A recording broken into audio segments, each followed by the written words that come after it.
What's going on, guys? It's Brandon. You're watching Watch and Unwind. First things first, thanks for checking out the channel. I really appreciate it. Make sure to give this video a thumbs up. Leave a comment so we can start a little bit of dialogue. And please do me a favor. Hit that subscription button. It really does make a giant difference for the channel. I really appreciate it when you guys are able to hit that subscription button. And if you want, hit the bell icon to get notified when I drop a new video. Now, I didn't want to have to be the one to tell you guys this, but someone has to. The reason you're not getting a call for that Submariner, or you just ain't getting a call from the Rolex AD, is because they think you're a jabroni. And why shouldn't they? Because they have so many people going in there every day, non-watch enthusiasts, trying to make a quick flip. They know when they hand you a watch, sometimes you can sell it for a double or triple times profit instantly. They're basically handing you a stack of money, and they trust you not to spend it. So they don't know you from any other Joe Shmoe that walks in that door. They definitely think, you're just a jabroni asking for a hot watch that has a 2, 3, 4, 5, sometimes 10-year wait list. This is what they quote you on for stuff like a Daytona stainless steel 10-year wait list. But there are ways to get around this. And I got around this with no purchase history. And it's hard, guys. I have a video on that. Make sure you check it out, where I go through absolutely every single interaction, every email, every text message that I had with the authorized dealer. And they probably thought that I was a jabroni, because half the time I go in there, I'm dressed like this, wearing a pair of Crocs or Chacos or whatever. But that's who I am. You know what I mean? I ain't gonna go in there with a suit and tie.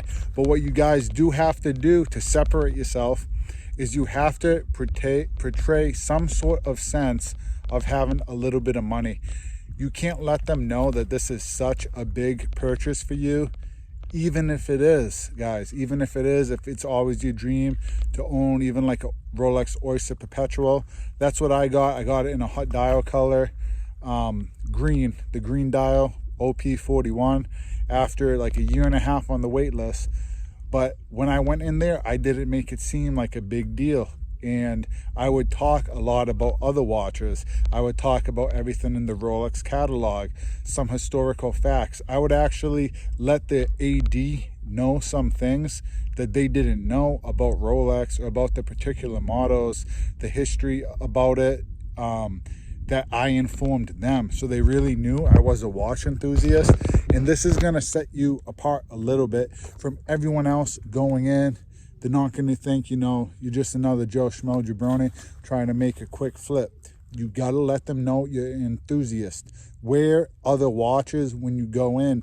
Ask their interest if they have watches. You got to talk to them like people. And I'm not the type of guy that says, oh, buy them coffee, bring them in flowers, or send them edible arrangements, all that, because I think that's a little bit crazy. You could go that route, but just communicate to them like people. Be genuine. Try to be like just down to earth. A lot of ADs are good people. They wish that they had a better supply of watches that they don't always have. So they have to choose who they give these watches to, and you want to make sure it's you. And if you don't have the funds to make, just a crazy amount of purchases to get on that list, if you're a big spender, you have to be personable. You have to do something to set yourself apart a little bit. And that's what I did. I tried to be funny. I would talk to them about food in the area and stuff, send them pictures of I was out paddleboarding. I had on my Omega Seamaster. I sent him a picture with it. Hey, it's a nice day out here. I'm out paddleboarding. Hope you're having a nice, beautiful day too, enjoying the weather. But it would be a lot cooler if this was a Rolex on my wrist. I'd do stuff like that, or send him a quick test message. Just ate that pizza me and you were talking about. Got on my Tissot. Be a lot cooler if it was a Rolex. I'd sign off on my emails, your patient and Rolex list friend, Brandon. You have to get in their head a little bit so that they remember you, so that they know you are truly a watch enthusiast. Because if they think you're just some jabroni trying to make a quick buck, there's just no way they're going to call you. And it was probably rare that they called me, but I stayed so up to date with them, guys. Let me know if you have any tips or tricks, what you would do to get on the AD's good side. And some people, oh, you got to spend $100,000, you got to spend $150,000. That's crazy, man. For a lot of us normal people, that's just, it's not possible. I got my OP41. Like I said, you're gonna have to wait. I did all the little tips and tricks in my other video to kind of keep me in their mind, and obviously portrayed that I had a little bit of money, which I obviously got enough to buy the watch. But now I'm on the list for a Submariner. They made it sound like I can get it within the year, but they said 5-year wait for a Batman. It might have been 3 or 5, and above that for the Daytona. So these watches aren't easy, but the only way to beat the wait list is to get on the wait list. So try to touch base with your AD guys, but you want to actually get on the list. That's the big thing. So try to get out there, guys, and talk to them. Actually get your name on the list, and then you can beat it. But don't make yourself just another Joe Shmoe jabroni. You have to do something to separate yourself. While you walk in there, know you look like a fool. Can I have this watch that goes $10,000 over retail? Of course you can't. They're not going to want to give that to you. So you have to do something. I don't care what it is, guys. If it's being personable, making a joke, I don't know, guys, wear some funny colors. You got to do something to get in their mind, to leave that impression. And you definitely have to stay up to date. I've talked to some viewers that oh, I reached out, they told me it was a long wait, I never talked to them again. I didn't know you're supposed to talk to them again. You have to put forth some sort of effort, guys. That's like me.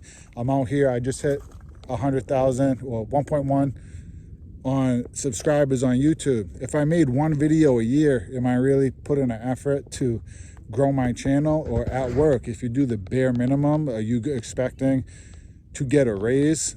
You get what you put in. So you got to put in a little bit of effort at the authorized dealer. Not too much. I'm not saying, you know, spend all your money. I think that's foolish. I would never buy watches I didn't want, and I turned a bunch down that I didn't want because that's not what I'm into. I am into spending money that just to try to get something else I want. Some people say that's the route to go, but I will never do it. And I'll never pay $1 over retail, guys. I will not do it. I was in the Grand Canyon National Park. I was starving. I just went hiking all day. I went to the Subway. The $5 footlongs was $6.50. There was an upsale because we were in the national park, and I didn't do it. I drove 5 hours away, hungry belly, because I ain't paying over retail for a sandwich, and I certainly ain't paying over retail for a watch either. But you guys want these watches, so you gotta do a little something for them. Let me know what you think the best way to navigate the AD is. I know what worked for me, how I got my Rolex, and how I'm gonna try to go about getting a couple more. But let me know what works for you guys. All right, I'll catch you on the next one.